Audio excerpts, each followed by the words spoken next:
Mr. Jones owned a cotton plantation and many slaves. One day he was talking to the owner of the plantation next to his, and Mr. Jones was lamenting the fact that times were tough. He was having to work his slaves harder than ever, and was having trouble with some of them being disobedient or trying to run away. The other plantation owner said he knew someone who could help. Day 1. One day Mr. Jones called his slaves together so a man named Mr. Smith could talk to them.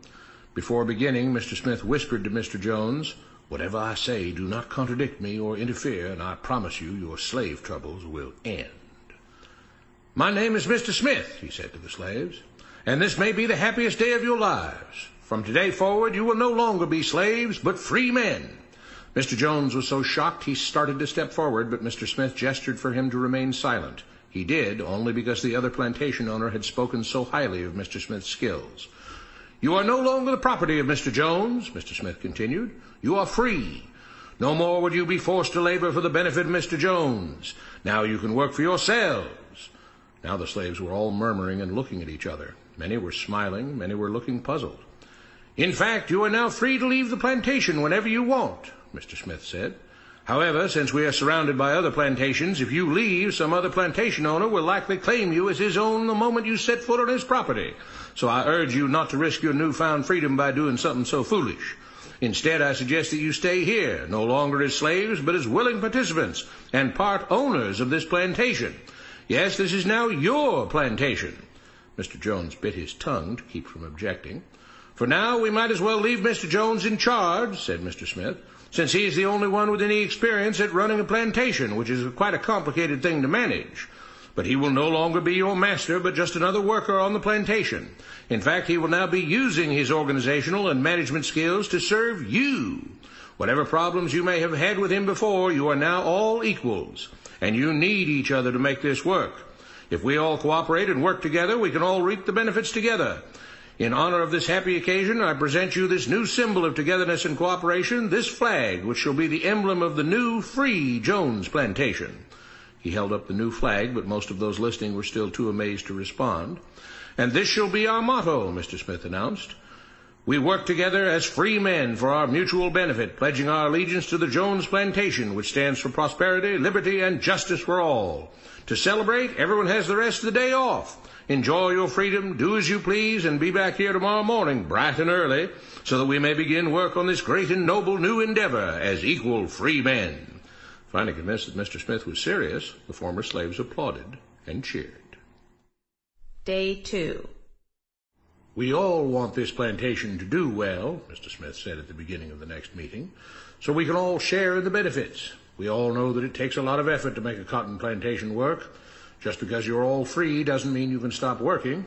In fact, since you're now working for yourselves, I expect you to work even harder than ever before, but now with pride and joy, knowing that you're working for yourselves.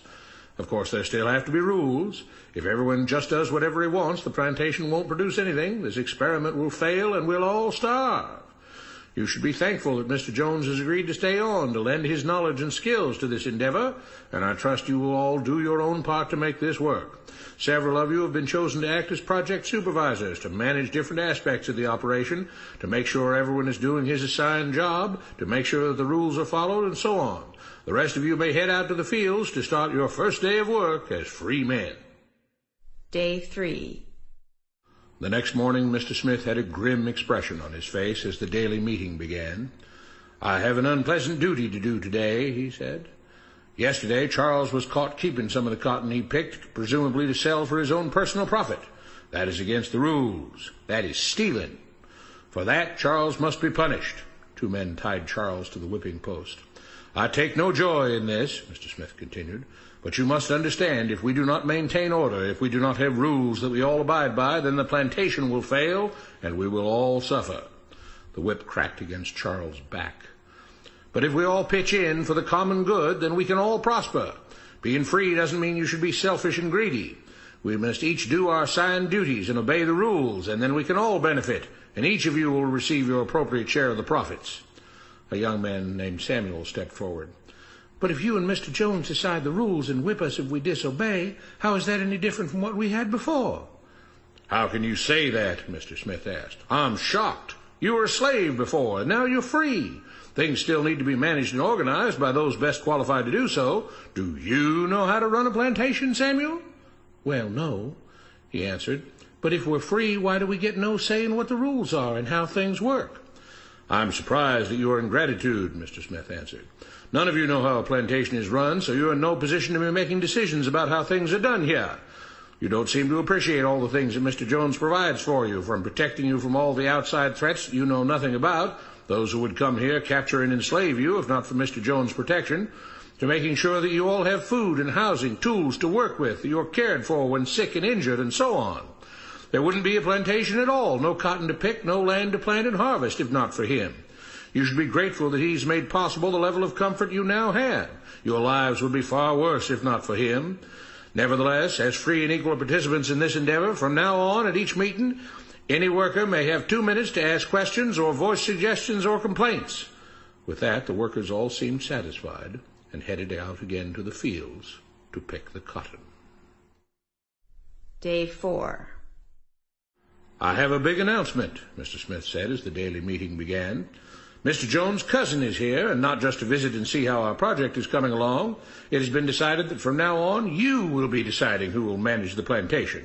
Of course, this job can't be done by just anyone, but every 3 months we will have a special meeting at which all the workers will vote on whether we think Mr. Jones should run the plantation or whether we think his cousin, Mr. Johnson, should run the plantation. That means that ultimately you are in charge, because you will be deciding which man you want running things on your behalf. If you don't like the way things are being managed, you now have the power to change it." Amazed and pleased, the workers headed out again to the fields to pick the cotton. Days passed, months passed, a year passed, and the plantation continued to operate as before. Sometimes Mr. Jones was in charge, sometimes Mr. Johnson was in charge, but the day-to-day routine stayed exactly the same. The workers worked hard, long hours every day, and still had little to show for it.